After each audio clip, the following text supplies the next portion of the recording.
اعوذ باللہ من الشیطان الرجیم بسم اللہ الرحمن الرحیم رب اشرح لی صدری ویسر لی امری واحلل عقدۃ من لسانی یفقہوا قولی۔ اللہ تعالیٰ کے راستے میں نکلنے کے فضائل۔ حضرت ابو سعید خدری رضی اللہ تعالیٰ عنہ روایت کرتے ہیں کہ رسول اللہ صلی اللہ علیہ وسلم سے پوچھا گیا، ایمان والوں میں سب سے کامل ایمان والا کون ہے؟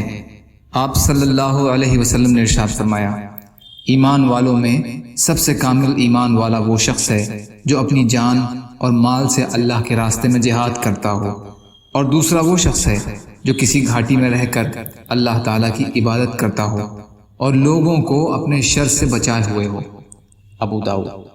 حضرت ابو ہریرہ رضی اللہ تعالیٰ عنہ روایت کرتے ہیں کہ رسول اللہ صلی اللہ علیہ وسلم کو یہ ارشاد فرماتے ہوئے سنا، اللہ تعالیٰ کے راستے میں تھوڑی دیر کھڑا رہنا لیلۃ القدر میں حجر اسود کے سامنے عبادت کرنے سے بہتر ہے۔ ابن حبان کی حدیث۔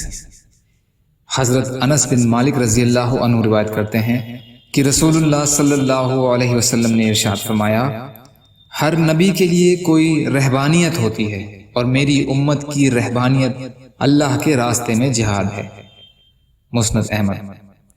فائدہ: دنیا اور اس کی لذتوں سے لا تعلق ہونے کو رہبانیت کہتے ہیں۔ یا اللہ ہم سب کو کہنے سننے سے زیادہ عمل کی توفیق عطا فرما۔ یا اللہ جو مظلوم ہیں، پریشان حال ہیں، بیمار ہیں، قرض میں ہیں، بے روزگار ہیں، محتاج ہیں، ان کی مدد فرما۔ یا اللہ اپنے حلال میں سے دے دیجیے، اپنے حرام سے بچائیے۔ یا اللہ اپنے غیر سے بے نیاز کر دیجیے۔